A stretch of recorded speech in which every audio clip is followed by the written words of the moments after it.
Hi everybody, I am finally getting around to doing my full moon reading for this, what's coming up tomorrow. So by the time I get this posted and you guys watch it, it's probably going to be right at the full moon. And I went ahead and laid out cards already. You'll see some of them are already turned over. It's because as I was shuffling them, they jumped out of the deck and fell out right side up. I happened to already see them, so I went ahead and laid them that direction, but I haven't seen the other cards. I like to lay these out ahead of time just because it really does take a long time to get all these cards laid out. As I have done this, I've been asking for Spirit to bring messages that you guys need to hear most, and there may be some things in this reading that resonate for you, and there might be some things that don't. But you'll know what messages are for you, what apply for you, so, and what you most need to hear. And I just want to wish every one of you out there a happy first day of summer. The summer solstice is the same day as the full moon. I know it's really, really hot where a lot of you live if you're in the United States. Up here in North Idaho, we have unusually cool weather. It's finally going to start getting warm again. So I'm going to go ahead and I'm going to turn these upright when I see them as I turn them over. Wow. I had a feeling I would see that Eight of Wands. I've been seeing that Eight of Wands come in so much. All about transformational energies that are coming. Wow, it's beautiful. See the world there?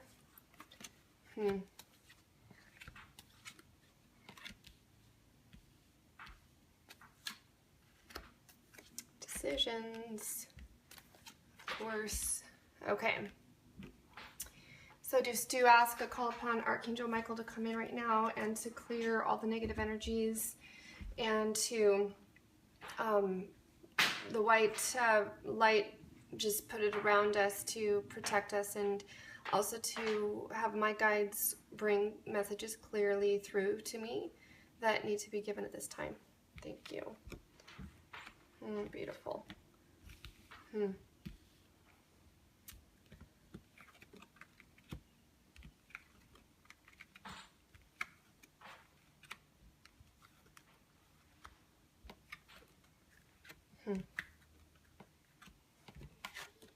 And the Lovers, of course. And Sacred Union came up, which is, this one is beautiful. I'll just bring this up for you first of all.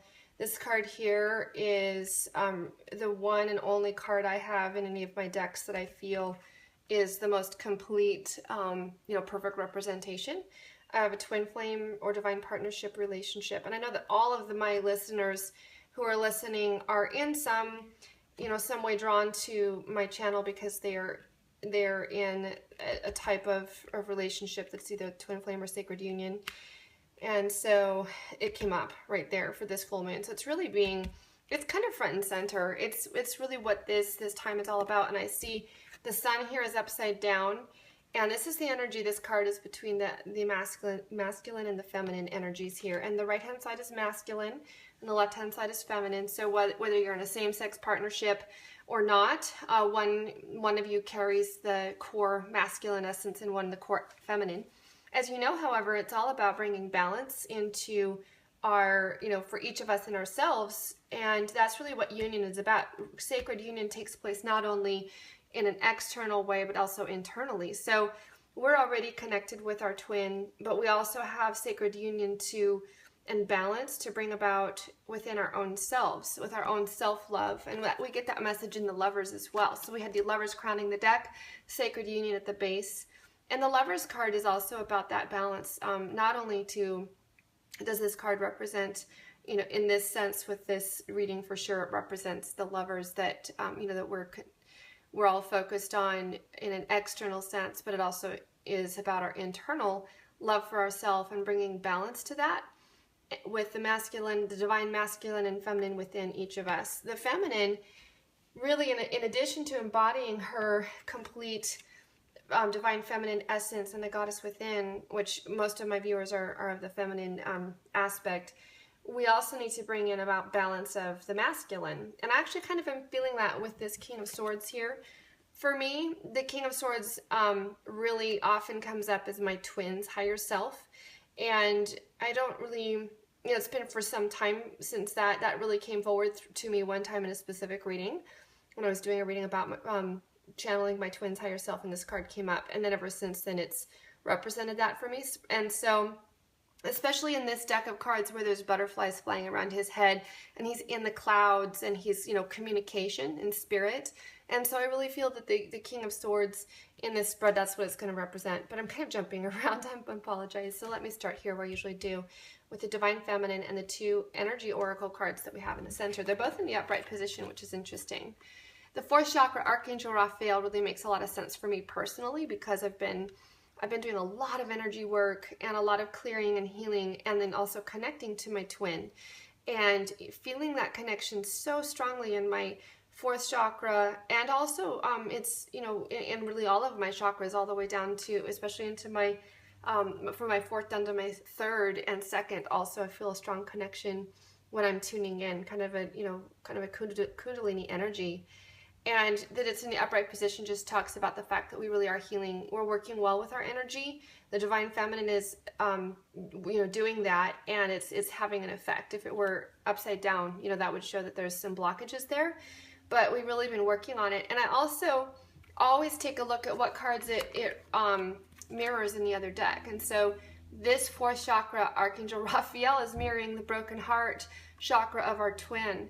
And so, because it's just letting us know that this healing energy that we're sending to them is going straight to their heart, and it is healing the heart. It's still in the upright position. I'm looking forward to being able to see this in this reversed position, but that's happening. I'll get to that in a minute. So the card Envy next to it is interesting for me. It has some different meanings, and the one that I really feel for this situation is that we are right now in this kind of black and white world that she's in, and we recognize that we have a lot of good things in it. She's actually, her dress is very kind of depressing, but it's a very, you know, ornate and very kind of, I guess, expensive kind of outfit, and she's got this bowl of pearls there.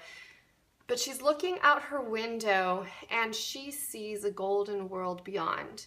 And so she's in black and white right now, and yet she sees and knows that this golden world is coming. And that's kind of where the envy can be. Sometimes, you know, we think of envy as being a bad, you know, negative energy, but I'm really not getting a negative energy from what's going on. At least I know in my own experience, and with what we see here with the fourth chakra and upright next to it, it says this person's heart is in alignment. So we're not aligning up. It's not saying you're lining up with negative, although maybe some of you are. And if you are, you can, you know, take that as that message and say, yeah, you know, I'm experiencing envy in a negative way, and I want to change that energy. But I feel this is the type of envy where we're saying we see something out there beyond. We have a dream.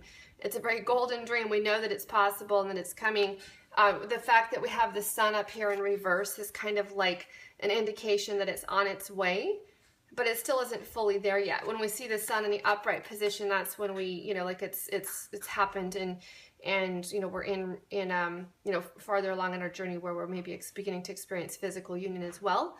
I really do believe that for most of my listeners and viewers that if you're on this pathway, you're headed toward a physical reunion. Although I know it is possible. There's some people, it's rare, but there's some twins and divine partnerships who really just intend to unite in the higher dimensions. And that's, you know, if that's what it is, then that's what it is. But we see that there's a golden world beyond, and it is about a past life relationship. So we're being shown here that you have known each other before, and of course we know. We go back many, many lifetimes.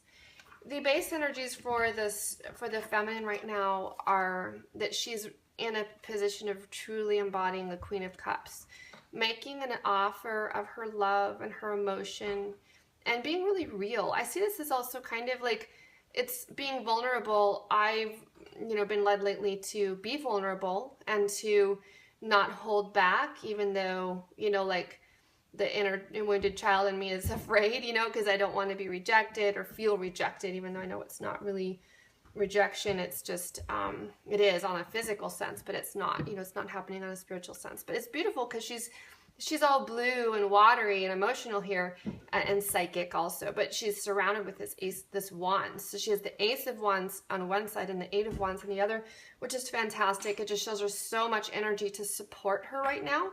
And this energy is, it's creative, it's forward moving. In fact, the Eight of Wands is like one of the most fast moving energies there is. And it's coming at higher dimensions. And I really, with the energies that I know are coming along, you know, here in July, I feel like we're being supported, and there will be, you know, incredible change coming up because of that.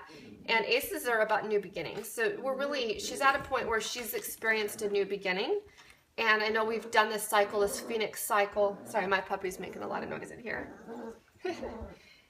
She's experienced this Phoenix cycle of, you know, birth and then, you know, renewal, regeneration many times. And the Queen of Cups is Scorpio also, so she's even representative of Scorpio and the Scorpio energy. Even if you guys don't have Scorpio in your charts, you, by being a twin or on a divine lover pathway, you're experiencing that, you know, that cycle.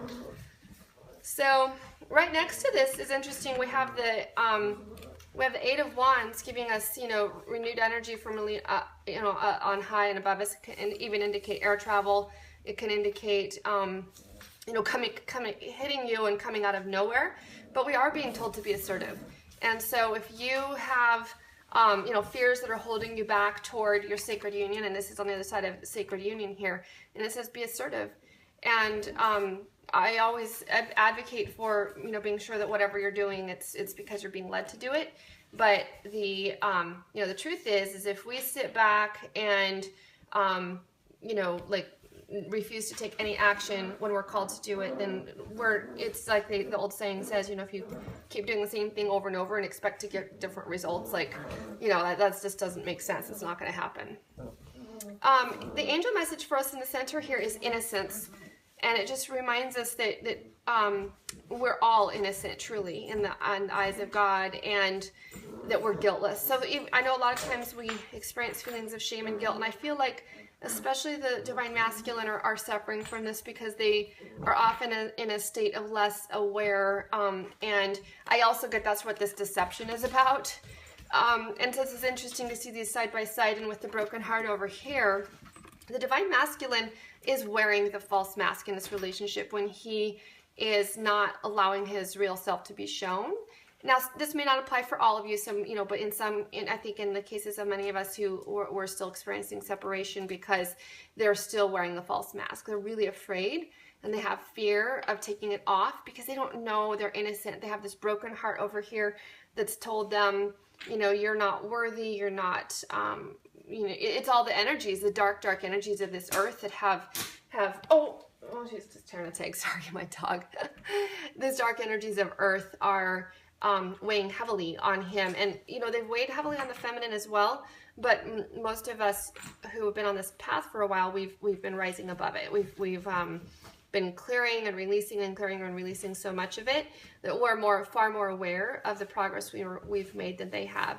And so this deception mask here, and this is a good thing, a reminder for you too, when they're not treating you the way, you know, somebody who is truly in love with you will treat you, it's very hurtful. And it's just good to remember that they're still wearing that false mask. They haven't chosen to take it off. In fact, we see the choice here is coming up before them. They're going to make that choice. And I see good things coming for them in that regard. So, this card about innocence also just says to give any feelings of guilt or shame or anger or blame to us, to the divine, and